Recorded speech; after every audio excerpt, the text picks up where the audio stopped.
안녕하세요. 잘 그린 CTV 이상호 목사입니다. 6기 묵상, 오늘은 제6장입니다. 4장과 5장에서는 대만 사람 엘리바스의 변론이 있었습니다. 6장과 7장에서는 사실관계를 제대로 알지 못한 채 변론한 엘리바스에 대해서 욥이 분노하며 자신의 의에 대해서 변론하고 있습니다. 세 단원으로 나누어서 묵상하려고 하는데 먼저 첫 단원 1절에서부터 7절까지 신앙송가의 목소리로 들어보시겠습니다.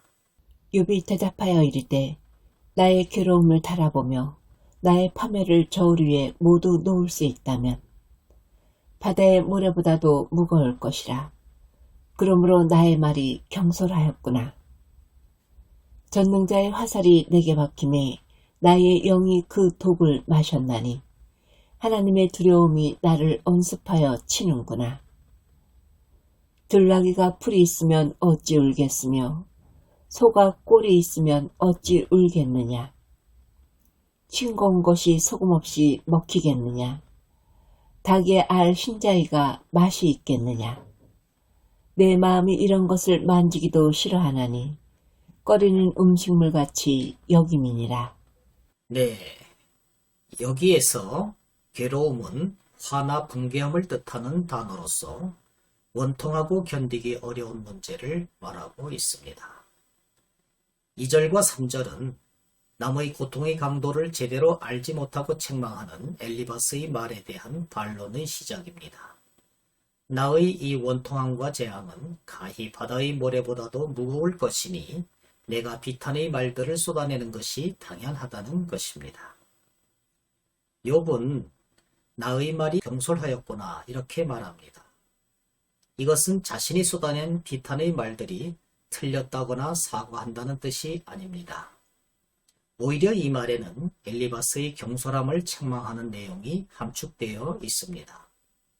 내 고통과 처지를 알아주기를 원하여 말했는데 그것을 알아주지 못하니 내 말이 경솔하였구나. 말을 꺼낸 내가 잘못이지. 이런 의미입니다. 4절에서 욥은 자신의 고난이 하나님이 하신 일이라고 고백을 합니다.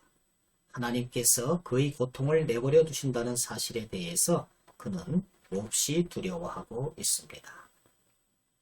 5절 들락이나 소도 마땅히 받을 것을 받으면 울지 않습니다. 그러나 욥 자신은 그 반대의 것을 받고 있기 때문에 울부짖고 있는 것입니다. 6절과 7절 싱거운 것과 달걀 흰자에는 맛이 없어서 먹기가 힘듭니다. 이는 욥이 엘리바스의 충고나 자신의 현 상황을 받아들일 수 없다는 것을 나타내고 있는 것입니다. 이처럼 욥은 첫 단원에서 마땅히 받을 것을 받지 못하고 견디기 힘든 상황에 처했기 때문에 비탄의 말들을 쏟아냈다고 말합니다. 그러면 이제 두 번째 단원 8절에서부터 13절까지를 다 같이 한번 들어보시겠습니다. 나의 간구를 누가 들어줄 것이며 나의 소원을 하나님이 허락하시랴.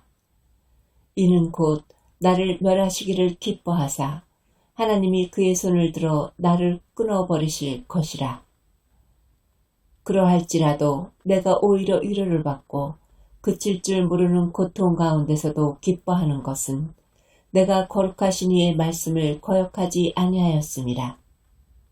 내가 무슨 기력이 있기에 기다리겠느냐.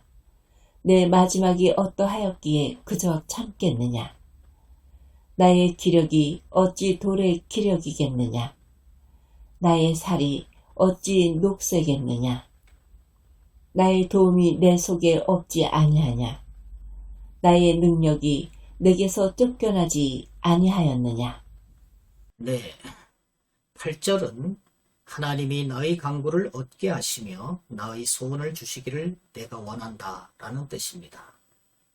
그러면 나의 간구, 나의 소원은 무엇이길래 하나님께서 들어주시기를 바라는 것일까요? 이것은 9절에 나와 있습니다.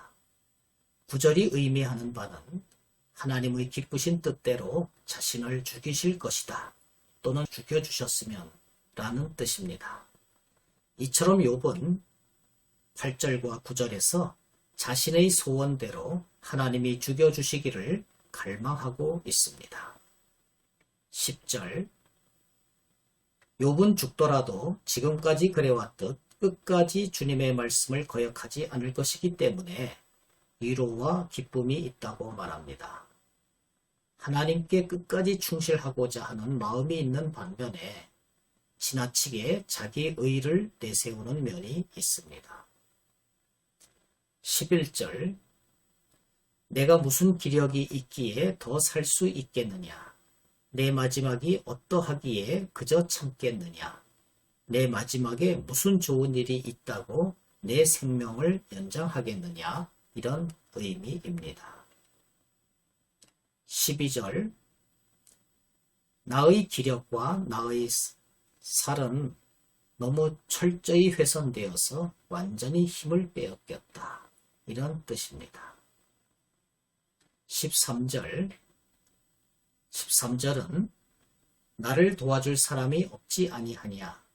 나의 지혜가 내게서 나가지 아니하였느냐?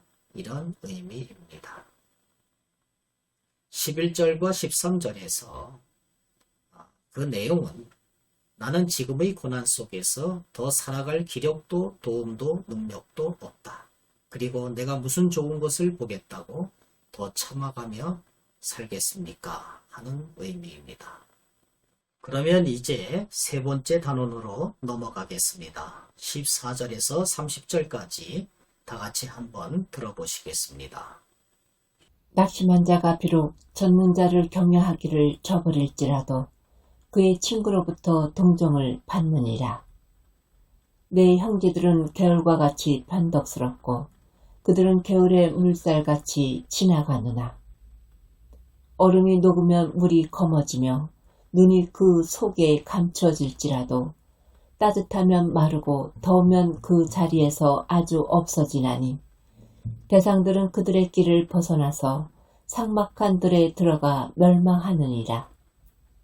대마의 떼들이 그것을 바라보고 스바의 행인들도 그것을 사모하다가 거기 와서는 바라던 것을 부끄러워하고 낙심하느니라. 이제 너희는 아무것도 아니로구나. 너희가 두려운 일을 본즉 겁내는구나. 내가 언제 너희에게 무엇을 달라고 말했더냐? 나를 위하여 너희 재물을 선물로 달라고 하더냐? 내가 언제 말하기를 원수의 손에서 나를 구원하라 하더냐?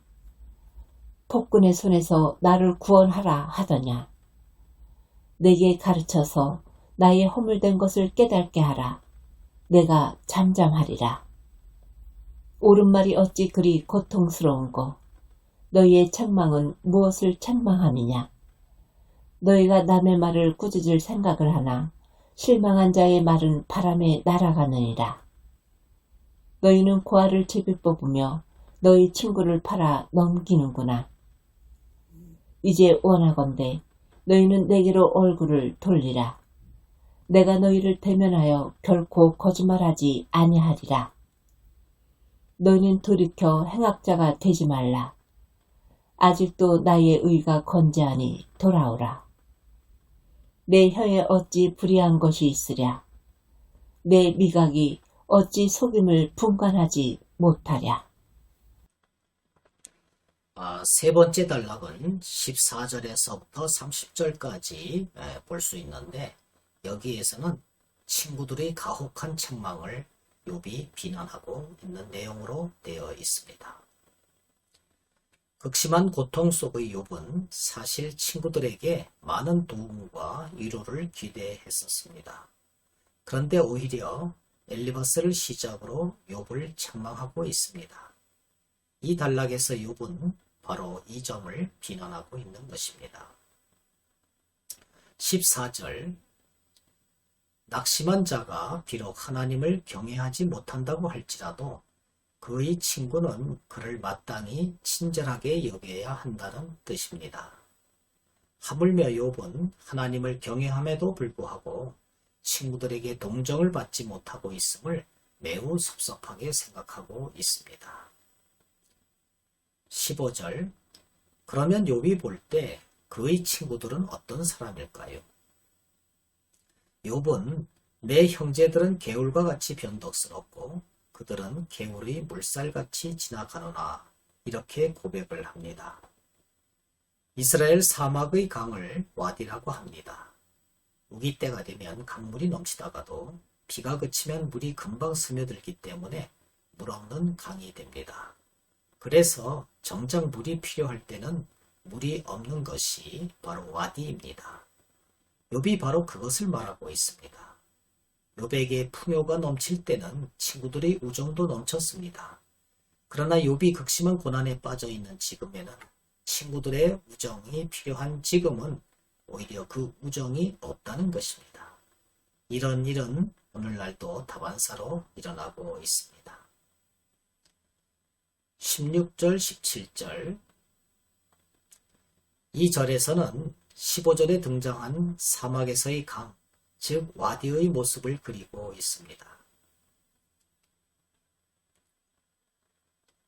봄이 되어 산의 얼음이 녹으면 물이 검어지고 눈은 그 물에 감추어집니다. 그러다가 여름이 되어 따뜻하면 아예 말라서 없어집니다.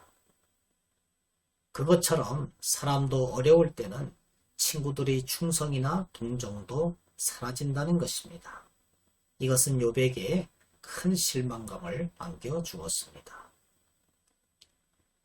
18절에서부터 20절까지는 욥의 실망을 다른 무리들로 빗대서 말합니다. 18절에 보면은 대상이라는 말이 나옵니다. 대상은 사막에서 떼를 이루어 다니면서 낙타의 물품을 싣고 장사하러 다니는 사람들을 말합니다. 장사하기 위해서 사막을 가로지르던 대상들에게 물이 떨어질 때가 있습니다. 그러면 그들은 과거의 경험을 믿고 정상적인 행로를 벗어나서 물을 찾아서 떠납니다. 그러나 와디에 가보니 물이 하나도 없어서 멸망했다는 뜻입니다. 그런데 이렇게 멸망하는 그룹이 19절과 20절에서 또 예시되고 있습니다. 19절. 무역의 중심지였던 대마의 대상들이나 스바의 행인들도 그 와디를 바라보고 사모하여 찾았다가 20절에서 보는 바와 같이 물이 없는 것을 보고 낙심한다는 말입니다. 와디를 사모하며 찾았다가 물이 없어서 실망하고 멸망했던 그들처럼 친구들이 우정을 사모했던 욥은 그들의 책망에 낙심하고 있다는 것입니다. 21절. 욥은 와디와 같이 일관성이 없는 친구들을 보고 배반당했다고 느꼈습니다. 자기에게 있어서 그들은 아무것도 아닙니다. 22절, 23절. 욥은 친구들에게 특별한 부탁을 한 적이 없습니다.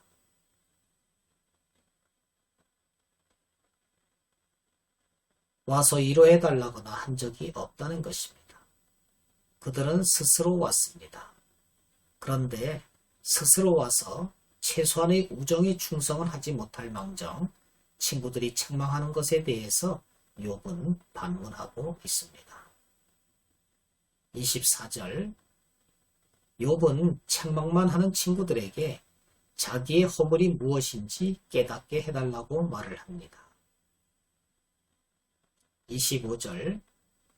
지금까지 엘리바스가 욥의 허물을 지적해 왔는데 왜 다시 지적하여 깨닫게 해달라고 하는 것일까요?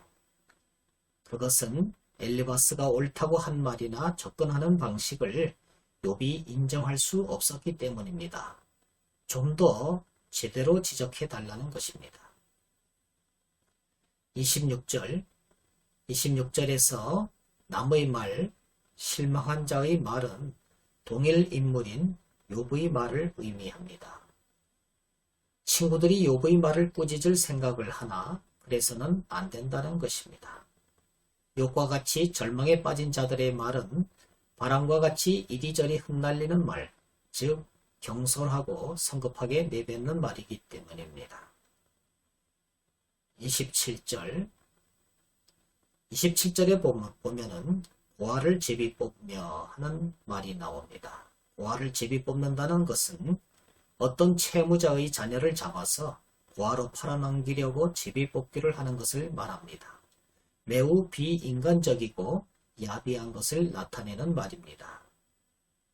또 친구를 팔아넘긴다라는 말은 우정을 가장해서 접근해서 이득을 취한다는 말입니다. 그러므로 27절은 욥의 생각에 그의 친구들은 욥을 위로하러 온 것이 아니라 욥을 잡으려고 함정을 판 것 같다는 뜻입니다. 28절 이제 흡족하게 생각하고 너희가 나를 향하여 얼굴을 돌려보라고 욥은 말합니다. 내가 너희들 면전에서 거짓말을 하겠느냐? 만약 내가 거짓말을 한다면 너희에게 분명히 드러날 것이다. 이런 의미입니다. 29절 너희는 더 이상 불의하지 말고 지금까지의 언사에서 돌이키라. 나는 잘못한 것이 없다. 이것을 욥이 말하고 있습니다. 30절 내가 말한 것에 대해서 악한 것이 있느냐? 내가 어찌 옳고 그름을 분별하지 못하겠느냐? 이렇게 말을 하고 있습니다. 욥기서 6장에서는 세 단락으로 나누어서 우리가 생각해 봤는데 첫 단락에서는 고난에 대한 불평의 이유를 욥이 말하고 있고 두 번째 단락에서는 죽음으로 고난을 끝내고자 열망한다. 이것을 말하고 있으며 세 번째 단락에서는 친구들의 가혹한 책망을 비난하고 있는 욥을 보고 있습니다. 수고하셨습니다. 감사합니다. 안녕히 계십시오.